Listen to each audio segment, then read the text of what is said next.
So the main thing is we are starting MMC phase 1.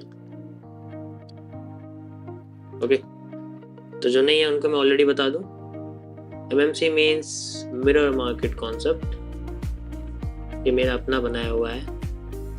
छोड़ो यार, तुम concept पे ध्यान दो, ये सब छोड़ो। अब तो बहुत लोग ही पढ़ा रहे हैं, पढ़ा क्या रहे हैं, बस लिख रहे हैं।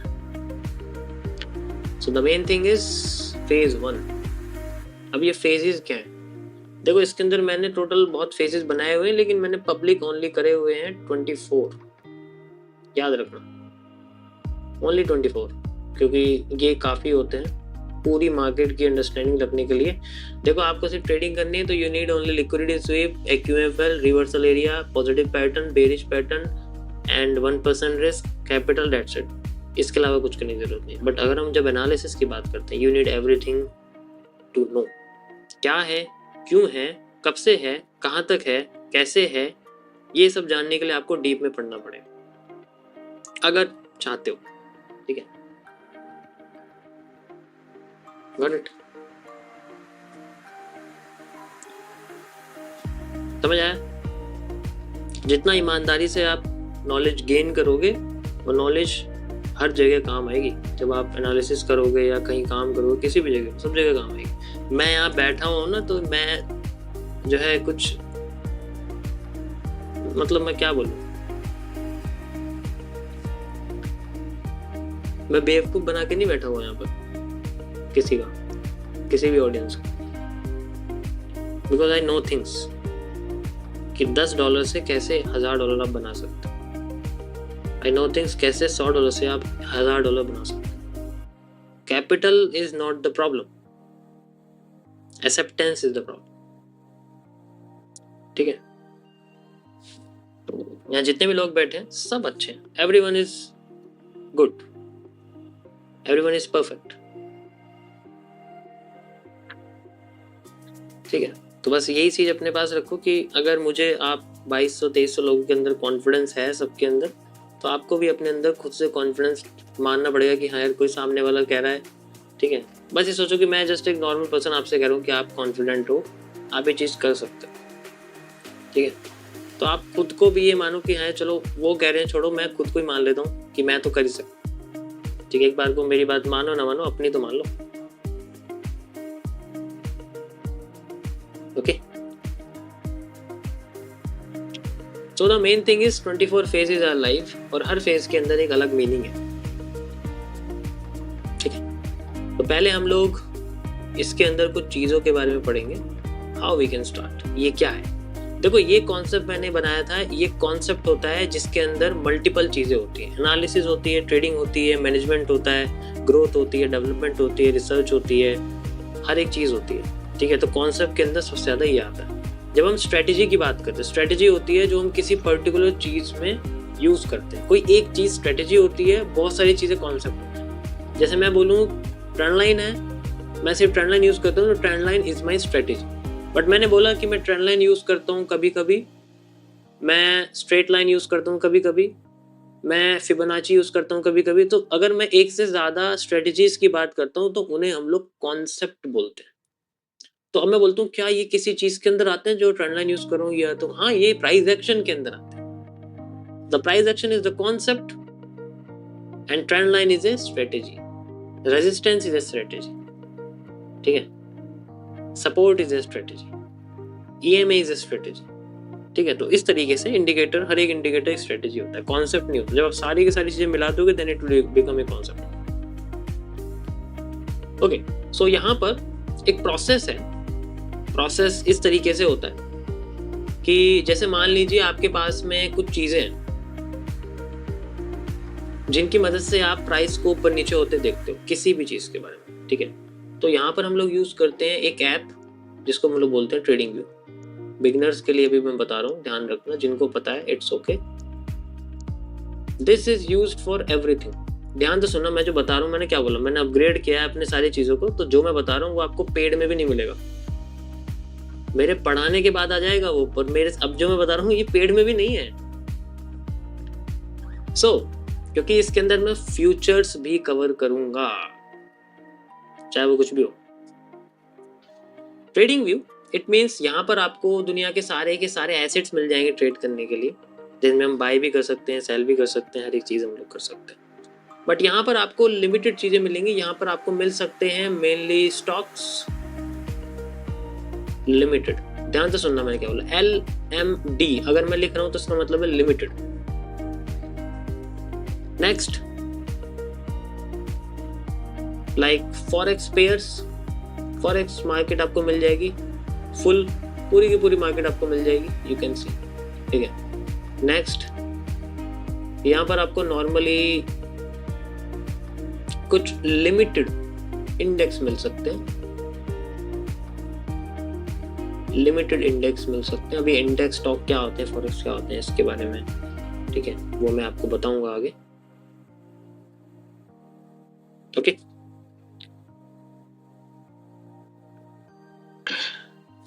थोड़ा पानी पी लेना, गला थोड़ा सा एकदम से सूख गया। क्या मेन चीजें हैं, ठीक है। तो अब चार्ट पे फोकस करना, मेरे वेबकैम पे कम तो ज्यादा अच्छा रहेगा।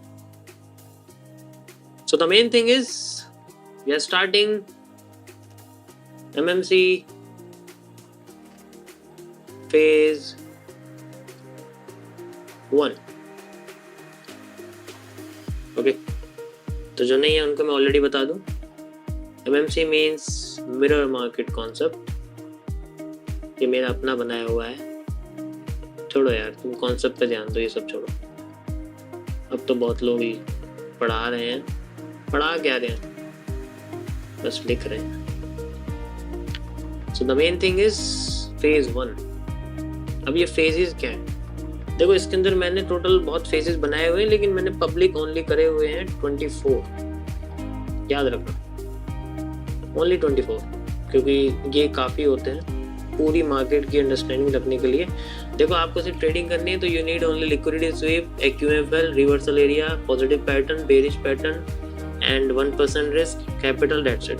इसके अलावा कुछ करने की जरूरत नहीं। बट अगर हम जब एनालिसिस की बात करते हैं, you need everything to know, क्या है, क्यों है, कब से है, कहाँ तक है, कैसे है, ये सब जानने के लिए आपको डीप में पढ़ना पड़ेगा अगर चाहते हो, ठीक है। गॉट इट, समझ आया। जितना ईमानदारी से आप नॉलेज गेन करोगे वो नॉलेज हर जगह काम आएगी। जब आप एनालिसिस करोगे या कहीं काम करोगे, किसी भी जगह, सब जगह काम आएगी। मैं यहाँ बैठा हूँ ना, तो मैं जो है कुछ मतलब मैं क्या बोलूँ, मैं बेवकूफ बना के नहीं बैठा हुआ यहाँ पर किसी का, किसी भी ऑडियंस का, बिकॉज आई नो थिंग्स कि $10 से कैसे $1000 आप बना सकते हो। आई नो थिंग्स कैसे $100 से आप $1000 बना सकते हो। Capital is not the problem, acceptance is the problem, ठीक है। सो the main thing is 24 phases are life, और हर फेज के अंदर एक अलग मीनिंग है, ठीक है। तो पहले हम लोग इसके अंदर कुछ चीजों के बारे में पढ़ेंगे, हाउ वी कैन स्टार्ट। ये क्या है, देखो ये कॉन्सेप्ट मैंने बनाया था, ये कॉन्सेप्ट होता है जिसके अंदर मल्टीपल चीजें होती है, एनालिसिस होती है, ट्रेडिंग होती है, मैनेजमेंट होता है, ग्रोथ होती है, डेवलपमेंट होती है, रिसर्च होती है, हर एक चीज होती है, ठीक है। तो कॉन्सेप्ट के अंदर सबसे ज्यादा ये आता है।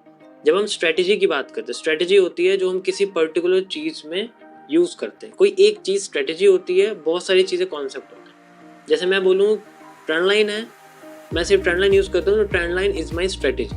बट मैंने बोला कि मैं ट्रेंड लाइन यूज करता हूँ कभी कभी, मैं स्ट्रेट लाइन यूज करता हूँ कभी कभी, मैं फिबोनाची यूज करता हूँ कभी कभी। तो अगर मैं एक से ज्यादा स्ट्रेटेजीज की बात करता हूँ तो उन्हें हम लोग कॉन्सेप्ट बोलते हैं।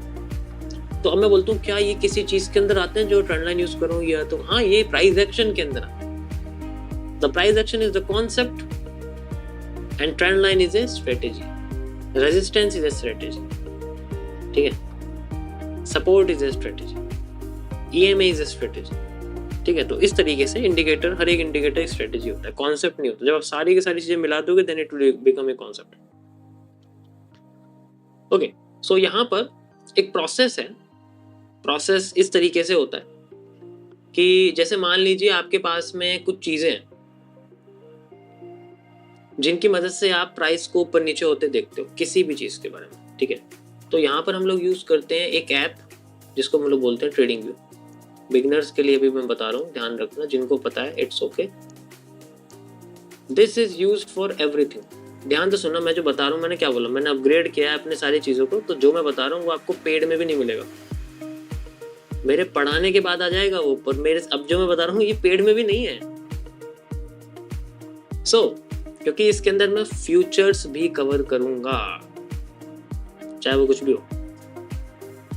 ट्रेडिंग व्यू इट मीन्स यहाँ पर आपको दुनिया के सारे एसेट्स मिल जाएंगे ट्रेड करने के लिए, जिनमें हम बाय भी कर सकते हैं, सेल भी कर सकते हैं, हर एक चीज हम लोग कर सकते हैं। बट यहाँ पर आपको लिमिटेड चीजें मिलेंगी। यहाँ पर आपको मिल सकते हैं मेनली स्टॉक्स लिमिटेड। ध्यान से सुनना मैंने क्या बोला, LMD अगर मैं लिख रहा हूं तो इसका मतलब है limited. Next like forex pairs, forex market आपको मिल जाएगी, फुल पूरी की पूरी मार्केट आपको मिल जाएगी, यू कैन सी, ठीक है। नेक्स्ट यहाँ पर आपको नॉर्मली कुछ लिमिटेड इंडेक्स मिल सकते हैं, लिमिटेड इंडेक्स मिल सकते हैं। अभी इंडेक्स स्टॉक क्या होते हैं, फॉरेक्स क्या होते हैं, इसके बारे में, ठीक है, वो मैं आपको बताऊंगा आगे, ओके।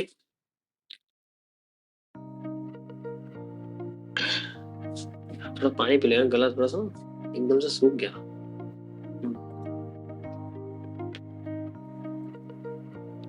भाई देखो, जिसको नहीं सुनना मत सुनो, मुझे कोई फर्क नहीं पड़ता, मेरा फिर भी बनेगा, ठीक है। तो उसकी टेंशन आप मत लो। ये सारी चीजें इसमें मेनली मिल जाती हैं। नेक्स्ट आता है, ये यूज होता है जनरली इन सब। फॉरेक्स मतलब वो चीजें जिनके अंदर आपके दो कंट्री के पेयर्स होते हैं, कंट्री, ठीक है, एंड कंट्री, ध्यान रखना, कंट्री एंड कंट्री। स्टॉक्स मतलब ये होता है आपका जनरली किसी भी कंपनी, कंट्री, ये चीज ध्यान रखें जो मैं बता रहा हूं। इंडेक्स भी आपका होता है group of companies, group of companies, country. अब एक कंट्री का मतलब क्या है, लास्ट में जो कंट्री है this is the last way, ठीक है। तो कंट्री मतलब एक कंट्री, जैसे कोई भी एक कंट्री आप बोलो, सभी लोग कोई भी एक कंट्री आप बोलो अपनी मर्जी से, बताओ कोई भी एक कंट्री बोलो जो बड़ी है, जो पावरफुल है, उस कोई भी एक कंट्री का नाम बोलो, कोई भी एक कंट्री का नाम।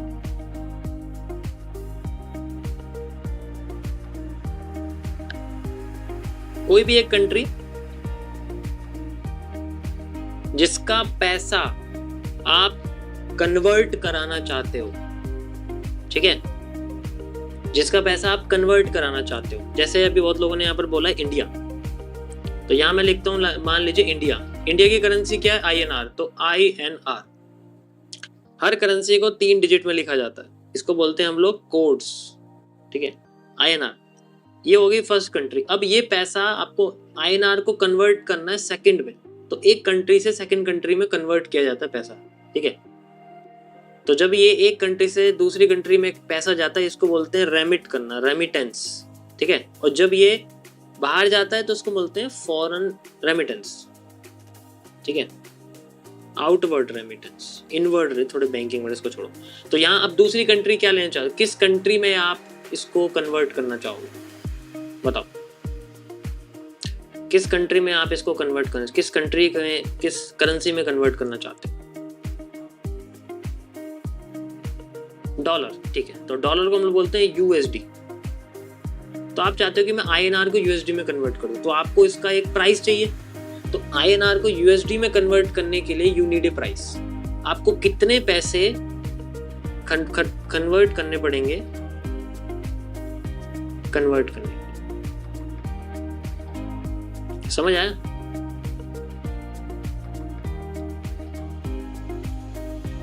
कितने पैसे खर्च करने पड़ेंगे आपको INR को USD में एक, और ये सारी चीजें होती हैं 1 से 1 कि अगर मुझे INR को कन्वर्ट करना USD में तो उसका एक रेट होता है कि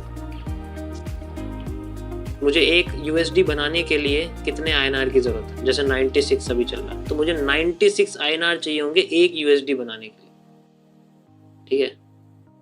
सो this is called a foreign exchange market, forex. और इसका प्राइस जब 96 से 94 होता रहता है, 92 होता रहता है, 91 होता रहता है, तो हम इसके प्राइस पे ट्रेड करते हैं। जब ये ऊपर जा रहा होता है तो हम बाई में भी कर सकते हैं, जब ये नीचे जा रहा है तो हम सेल में भी कर सकते हैं। इसके प्राइस के बढ़ते हुए में भी कर सकते हैं, इसके प्राइस के गिरते हुए भी कर सकते हैं। दोनों साइड में हम लोग ट्रेड कर सकते हैं। और ये ट्रेड कैसे करोगे आप? You can trade this pair with the help of A broker, broker के जरिए। ब्रोकर मतलब एक इंटरमीडिएटर जो इन सब चीजों का कन्वर्जन करता है डिजिटली, ठीक है, डिजिटली होता है।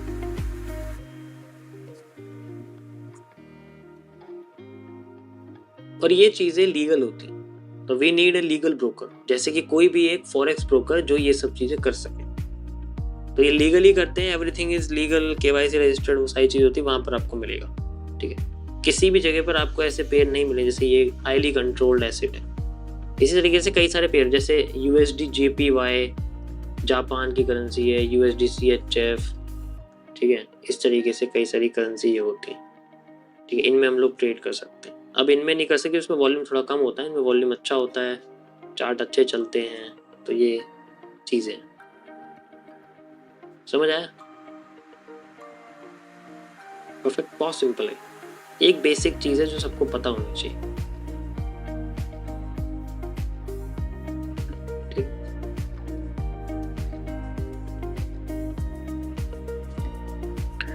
नेक्स्ट चीज, अब जैसे यही सेम इंडेक्स है, यही सेम स्टॉक्स हैं। स्टॉक्स में आप देखोगे कंपनी और कंट्री। कंपनी मतलब कोई भी कंपनी, जैसे मैं आपसे बोलूं कोई भी, आप टाटा ले लो, टाटा INR। अब टाटा INR नहीं लिखते, बट टाटा लिखते हैं। टाटा का एक स्टॉक है, उसका प्राइस क्या चल रहा है?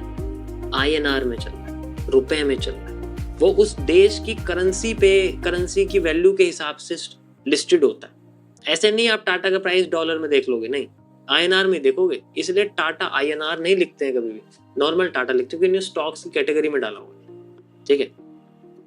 समझ आ गया? सेम चीज इंडेक्स में होता है। इंडेक्स में भी क्या होता है? इंडेक्स में ग्रुप ऑफ कंपनीज होती है, एक कंपनी नहीं होती, कंपनीज होती है, इनके नंबर होते हैं, जैसे top 20 companies, top 50 companies, top 70 companies, top 500 companies, top 1000 companies, इस तरीके से इनकी कैटेगरीज होती है, ठीक है। तब जाके इनका ग्रुप बनता है। जैसे एग्जांपल के लिए निफ्टी INR, बट INR नहीं लिखते, निफ्टी लिखते। निफ्टी है, बैंक निफ्टी है, मिड कैप निफ्टी है, सेंसेक्स है, ठीक है। और आपका S&P 500 है, नैस्डैक है, NQ है, NAS है, डाउ जोन्स है, DJI, सारी चीज़ें, इन सब चीज़ों को हम लोग इंडेक्स कहते हैं, ठीक है। समझ आएगा सबको? यहाँ तक सभी लोग मुझे बताओ पहले, ओवरव्यू सबको अगर समझ में आ गया हो तो सभी लोग एक बार कमेंट करके मुझे बताओ।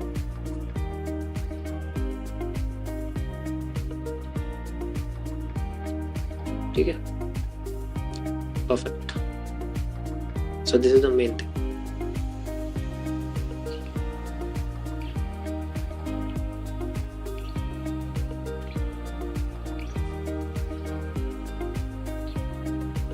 लाइक नेक्स्ट वी हैव कि अब हमें मान लीजिए ब्रोकर यूज करना बड़ी प्रॉब्लम होती है, कौन सा यूज करें, कैसे करें। तो यू कैन दोस्त जहां पर आपको कमीशन कम मिले, जहां पर आपको कमीशन कम मिले, जहां पर आपको स्प्रेड कम मिले। अब ये कई सारे टर्म्स हैं जो हम यूज करते हैं, स्प्रेड्स जो होते हैं वो कम मिले। जहां पर हमें डिपॉजिट कम करना पड़े, ये नहीं है कि हमें सीधे $100 से डिपॉजिट करना है।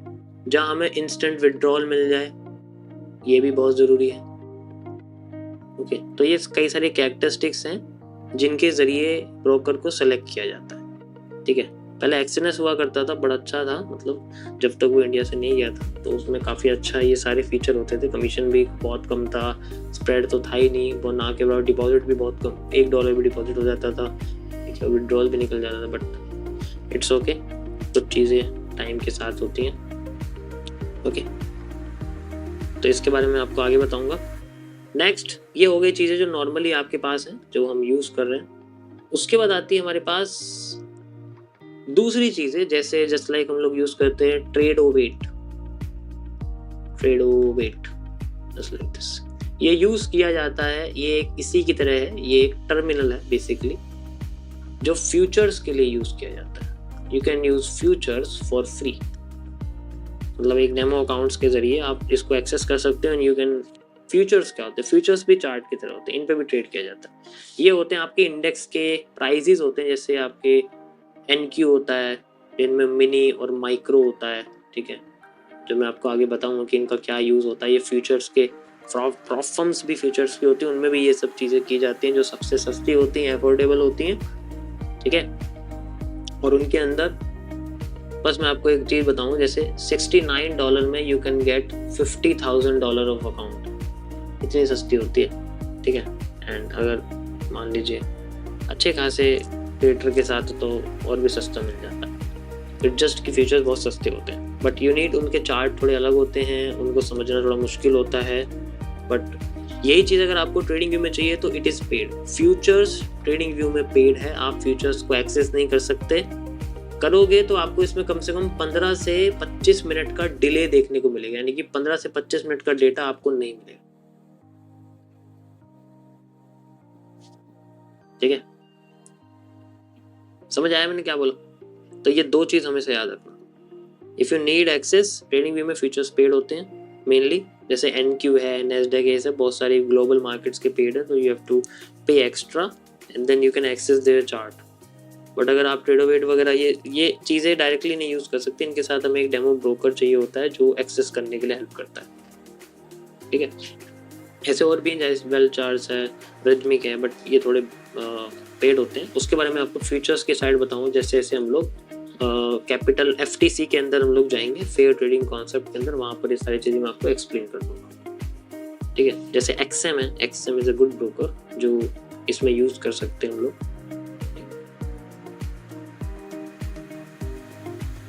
Perfect. So next cheese is, तो ये सारी की सारी चीज़ें जिनसे आप वो एक्सेस करोगे जिनके ऊपर ट्रेड की जाती है, और जो मैं यहाँ आपको बता रहा हूँ ये सारी चीज़ें, दिस इज ओनली ए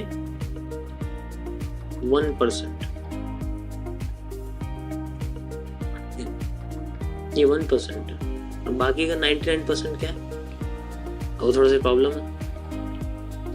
बाकी की 99% क्या है? बहुत सारी चीज़ें। ये जो मैं आपको बताऊँ, ये 1% चीज़ों के अंदर कि ये पता होना चाहिए कि मुझे ट्रेड किस में करना है। सो आई हैव टू नो कि देखो, मैं जो बता रहा हूँ ना, दोबारा से आपको कभी भी गूगल, ChatGPT, यूट्यूब पर डालने की जरूरत नहीं पड़ेगी कि how I can trade index, how I can trade future, how I can, सारी सॉल्यूशन आपको एक जगह मिल जाएगा, ठीक है। ये सर्च करना बंद कर दोगे आप। Next is, if you know the platform. अब हम आते हैं चार्ट्स के बारे में, तो हम लोग चलते हैं, the main thing we have this, the financial market. ये थोड़ा सा रिपीटेड टॉपिक है, but it you will enjoy.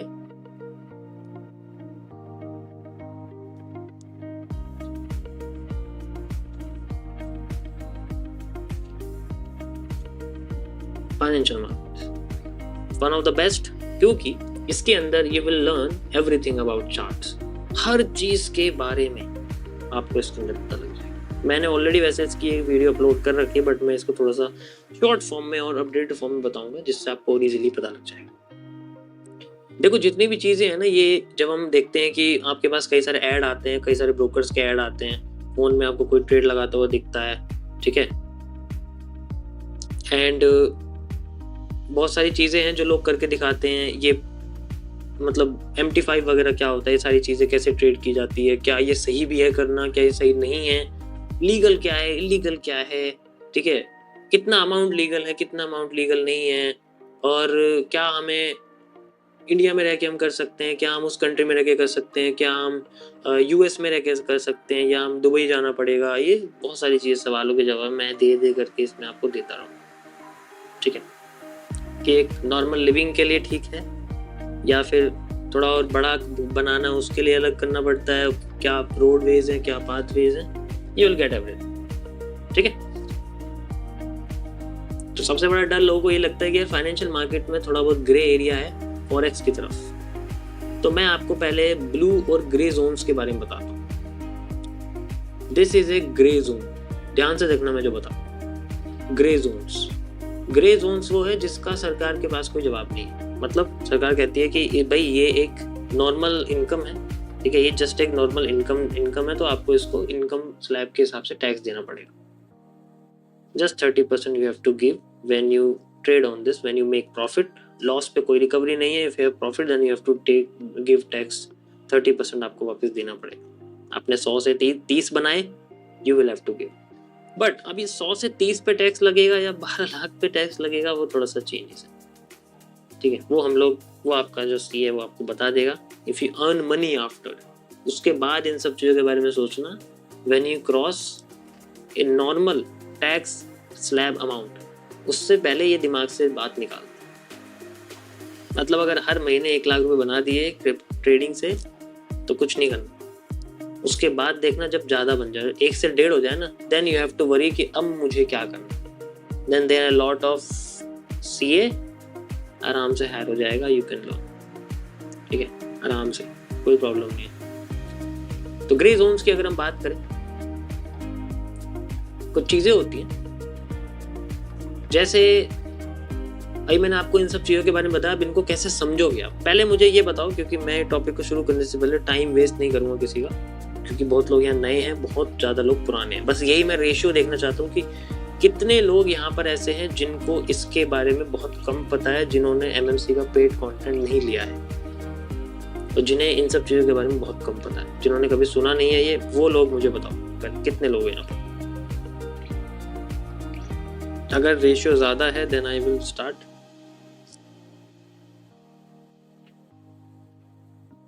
Okay,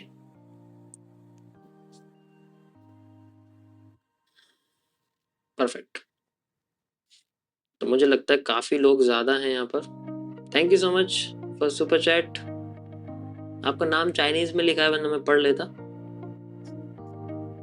वैसे मैंने सीखी थी पर मैं भूल गया, अभी थोड़ा ध्यान मेरा नहीं है। ओके, तो बहुत सारे लोग हैं आई थिंक। ओके, कोई बात नहीं, हम लोग शुरू करेंगे दोबारा से। The financial market, grey Jones.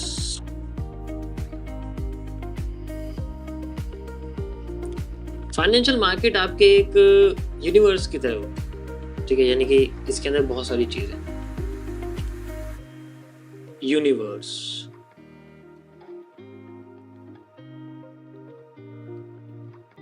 Universe के अंदर बहुत सारे गैलेक्सी हैं। उसमें से एक गैलेक्सी है जिसको हम लोग बोलते हैं मिल्की वे, जो हमारी है, ठीक है। We say it as a Milky Way galaxy, ठीक है।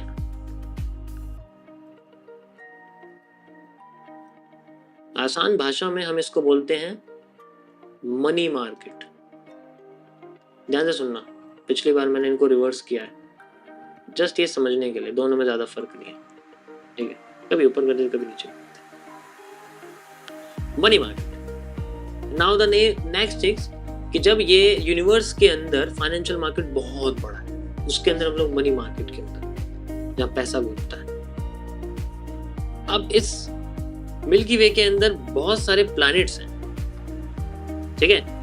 इस मनी मार्केट के अंदर बहुत सारे प्लैनेट हैं। फाइनेंशियल मार्केट के अंदर एक और यूनिवर्स है अलग, ठीक है, तो उसके अंदर एक बहुत सारे प्लैनेट्स हैं। समझ गया ना मैं क्या कह रहा हूँ। उसमें से हम लोग एक प्लैनेट के बारे में पढ़ रहे हैं, बहुत सारे प्लैनेट हैं। एक प्लैनेट है जो सबसे बड़ा है, जिसको हम लोग बोलते हैं रियल एस्टेट, उसे आप जुपिटर मान सकते हैं।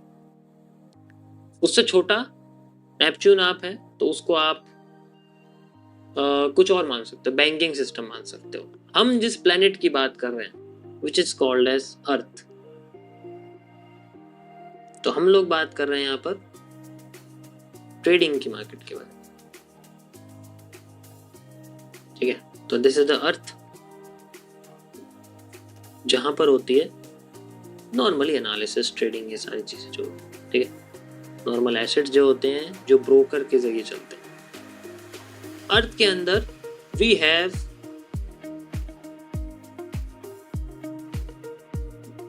Continents,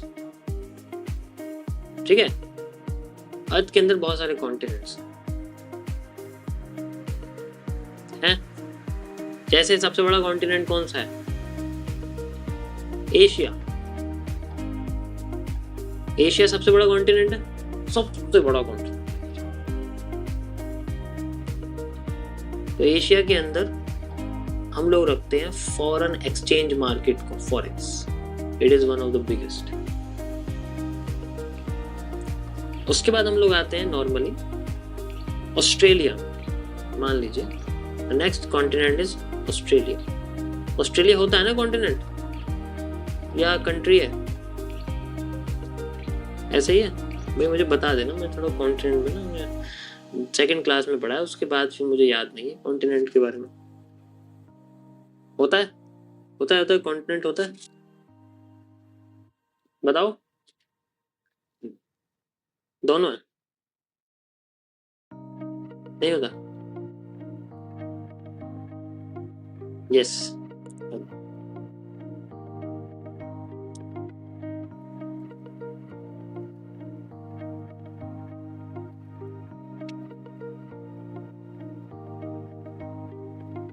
perfect. तो हम इसको डालते हैं स्टॉक मार्केट के अंदर। Stock market is Australia, second largest. Next हम लोग डालते हैं यूरोप को, ठीक है, जिन्हें हम लोग बोलते हैं बॉन्ड मार्केट्स। ये उससे बड़ा होता है, मतलब उससे छोटा होता है। ध्यान से सुनना मैं क्या बोल रहा हूँ। हर एक कंट्री का उसके साइज से मैं आपको कंपैरिजन बता रहा हूँ कि कौन सी मार्केट सबसे बड़ी है, कौन सी मार्केट सबसे छोटी होती जाती है। द लास्ट इज, अभी मैं 4 के बारे में बोल रहा हूँ, बाकी आप इसमें ऐड कर सकते हो। लाइक अफ्रीका, ठीक है, what you will put in Africa?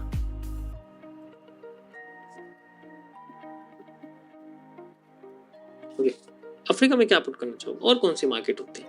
Forex भी हो गई, स्टॉक मार्केट भी हो गई, बॉन्ड मार्केट भी हो गई, क्रिप्टो करेंसीज, क्रिप्टो मार्केट्स,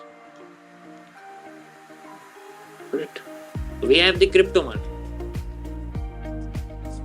अब यहां पर हम लोग बात करते हैं इन सभी की सभी कॉन्टिनेंट में।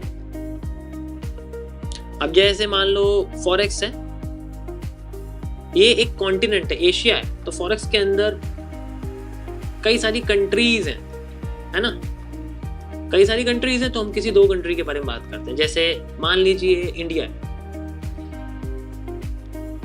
तो हम इसे क्या बोलेंगे? USD INR, ये फॉरेक्स पेयर है ना।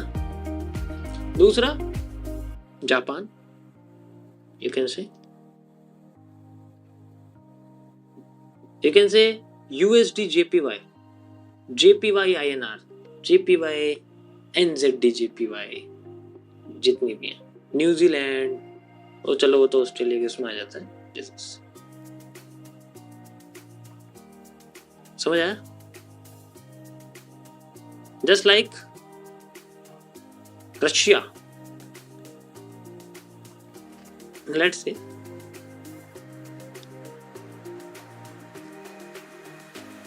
we have Russia, gold सबसे बड़ा एरिया में, सबसे बड़ा है।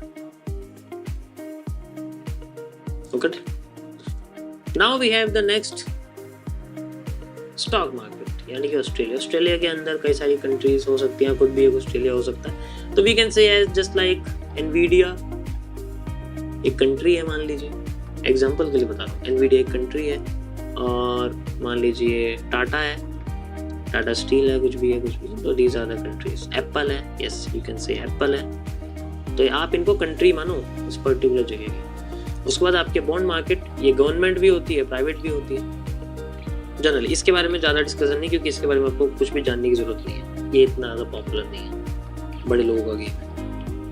Africa, crypto market. अफ्रीका के अंदर कैसे कैसे कंट्रीज है, जैसे मान लीजिए मोरक्को,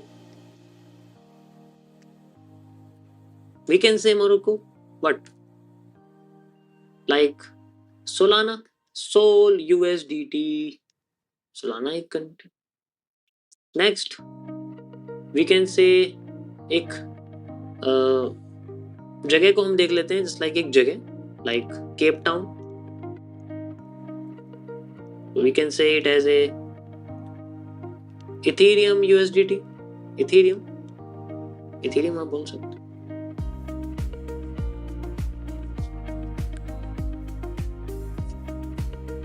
अब ये जितनी भी कंट्रीज हैं, चाहे वो आपकी रशिया हो, रशिया में क्या बोलोगे, रशिया नहीं बोलोगे।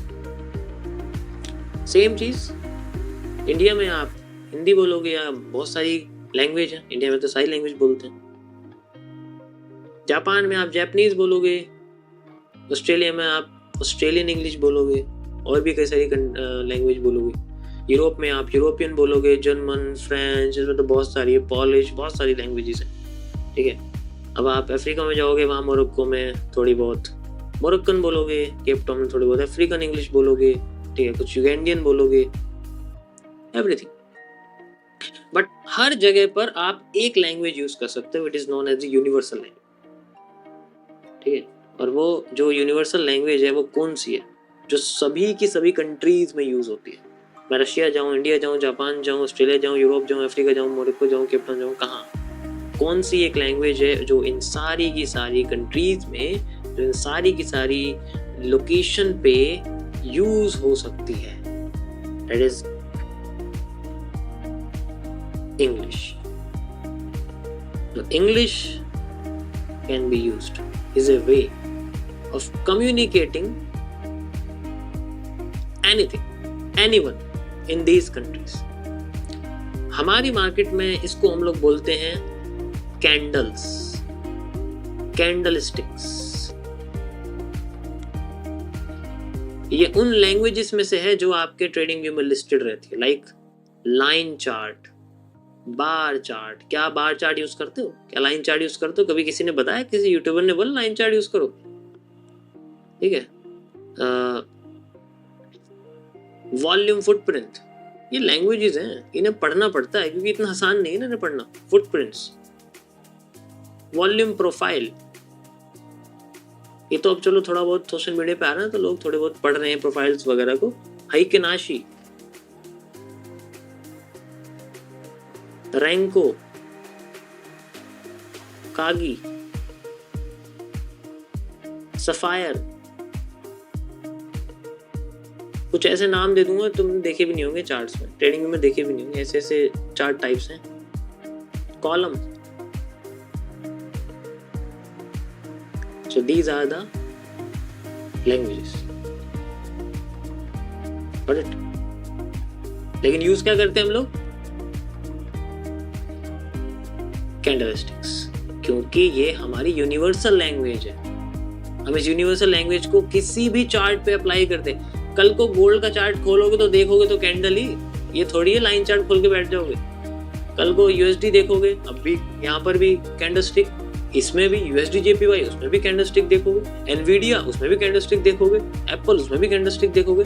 Tata, bond, Ethereum, Solana, bitcoin, crypto, कुछ भी देखोगे तो क्रिप्टो ही, देखोगे तो कैंडल ही। तो दिस इज द लैंग्वेज। तो अब हमें क्या पढ़ना है? We need to learn the language. ये एक लैंग्वेज, ठीक है।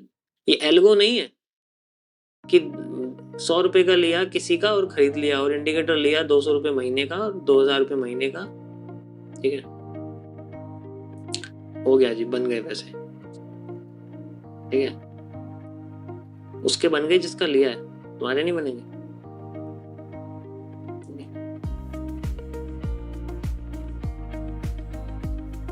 समझ आया?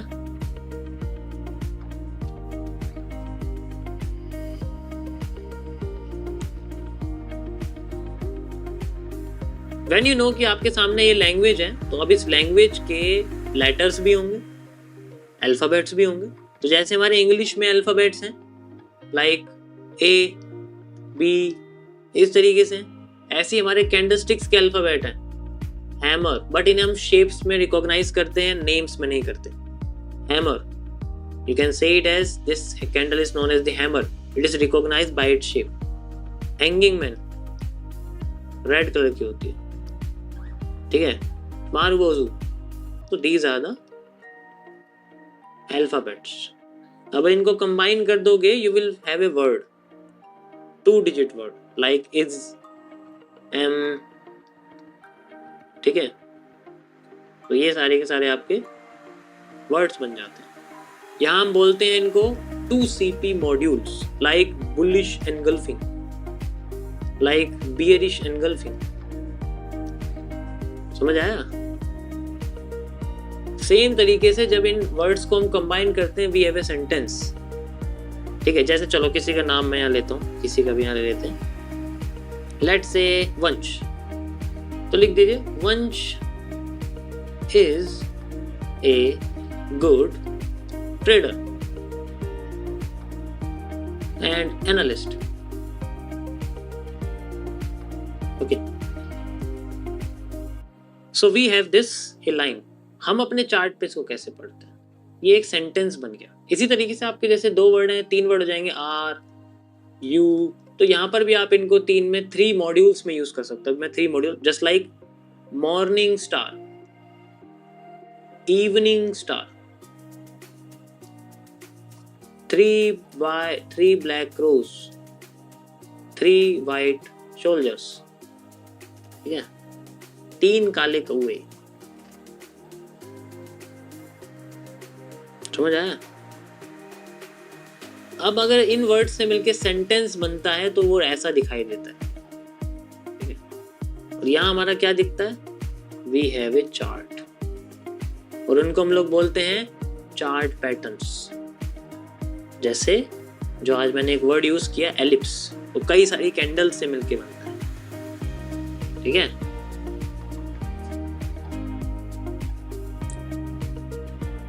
Like peanut, W, M, just like M, W, peanut। आप ये पैटर्न देखते होंगे हर जगह, समझ आया? तो these are the main thing।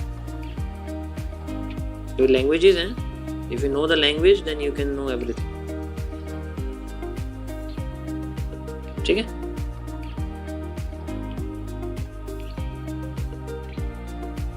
अब इनको अब जैसे हमारे यहाँ क्या है, हम लोग ह्यूमंस है तो हमारे बोलने का एक तरीका है, मतलब we have a edge, but इनकी कोई एज नहीं है, बट यहाँ इनकी एज होती है जिन्हें हम लोग टाइम फ्रेम कहते हैं। जैसे 1 मिनट हो गया, हर एक कैंडल का एक एक्सपायरी टाइम होता है, जिस टाइम पे बनने लगती है, खत्म हो जाती है, लाइक 1 मिनट, 5 मिनट्स, उसके साइज बढ़ जाते हैं। सब टाइम फ्रेम पे सब कैंडल्स बनती हैं। टाइम फ्रेम का कोई मतलब नहीं होता, इन कैंडल्स का अपना एक टाइम होता है, ठीक है। अलग दुनिया, ठीक है। ब्रोकर आप पूछ रहे थे, you can use XM use कर सकते हो, अच्छा ब्रोकर है, ठीक है। बट वही जो थोड़ा सा बाहर रहते हैं, या मैंने डिस्क्रिप्शन में डाला हुआ देख सकते हो उसे।